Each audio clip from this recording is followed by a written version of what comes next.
Sang ratu ingin makan semangkuk mie instan, namun masalahnya, sekarang ia hidup di zaman kuno, 1000 tahun yang lalu. Koki istana bahkan belum pernah mendengar mie instan. Dengan percaya diri, sang koki menggiling adonan dengan tangan, memotongnya menjadi mie, lalu memasak kaldu tulang. Setelah itu, ia mencabik daging sapi, menuangkan kuah di atas mie, dan menambahkan cabai sebagai hiasan. Semangkuk mie daging Maklimah biadab pun siap disajikan. Namun, ratu hanya melirik sekilas dan berkata rasanya buruk. Koki istana pun marah. Ia membuat semangkuk lagi dengan hati-hati, tetapi ratu malah membentaknya, mengatakan ia tidak berusaha semaksimal mungkin. Kali ini sang koki benar-benar kesal. Ia mengerahkan semua kemampuannya dan membuat semangkuk mie kuah soto. Ratu akhirnya mau mencicipinya. Tapi setelah satu gigitan, ia memuntahkannya dan berkata rasanya menjijikkan. Koki menjadi gila dibuatnya. Ia membuat semangkuk lagi, tapi ratu berkata tidak pedas. Lalu ia membuat yang baru. Setelah memakannya, ratu berkata terlalu pedas dan menuduhnya ingin membunuhnya. Koki menyerah dan menolak untuk memasak lagi. Ia berkata kalau ratu tidak puas, sebaiknya masak sendiri. Ratu pun marah. Ia langsung menuju dapur untuk menunjukkan seperti apa mie instan yang sebenarnya.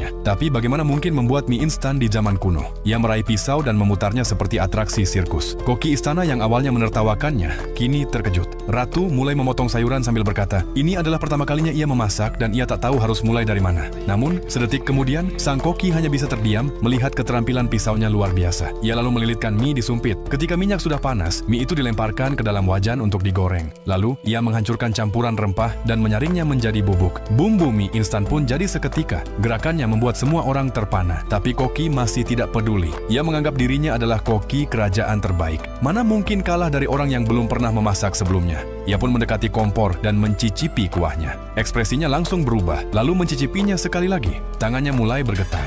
Ia sadar rasa kuah itu sempurna, ada aroma jamur, wangi bawang hijau, dan cita rasa daging yang mendalam. Ketiganya berpadu dengan indah. Semangkuk mie instan sempurna pun siap. Ratu mengambil suapan besar dan menyeruput kuahnya. Ia berkata, sekarang aku bisa mati dengan tenang. Pelayan muda di sampingnya sampai menelan ludah. Ratu mempersilakannya untuk ikut makan. Pelayan itu mencicipi dan berkata rasanya luar biasa. Ia bertanya bagaimana Ratu bisa memasak sebaik itu. Ratu menjawab, dulu aku adalah koki master chef.